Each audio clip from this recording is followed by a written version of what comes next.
In today's video, I'm going to teach you how to copy and paste ease between keyframes in Cinema 4D.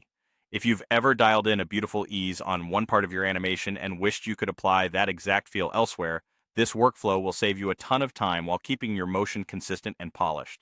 First, make sure you have the dope sheet open. This is where you can see and manage your keyframes in a straightforward, timeline-based view. If you don't see it, switch to the timeline and set it to dope sheet mode. Think of it as your command center for timing and organization, while the F-curve view focuses more on the curves themselves. For this process, the dope sheet keeps things fast and clear. Next, select the keyframes that already have the easing you like. These are your source keyframes. You can marquee select them or hold modifier keys to add to your selection. It helps to zoom in and make sure you're grabbing exactly the keyframes that contain the motion feel you want to replicate. If you preview the animation, note how it eases into or out of those points. That characteristic is what you're about to copy.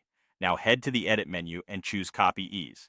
This doesn't copy the keyframe's positions or values. Instead, it captures the easing information, the shape of the animation tangents, and importantly, the strength of the ease. That strength determines how soft or snappy the transition feels, so carrying it over ensures your timing style remains consistent. With the ease copied, select the target keyframes where you want that same behavior.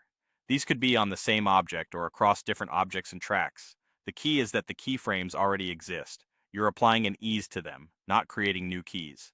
It's a good idea to select all the targets in one go so you can paste the ease across multiple points at once. Return to the Edit menu and choose Paste Ease. Cinema 4D applies the copied tangent shape and its strength to every selected keyframe. Scrub the timeline or play back your animation and you'll see the transitions now share the same controlled acceleration and deceleration as your source. If the result isn't what you expected, simply undo and refine your selections. This process is non-destructive, so you can iterate safely. That's all there is to it. By copying and pasting ease, you preserve both the curve shape and the feel of your motion, keeping your animation cohesive and professional in just a few clicks.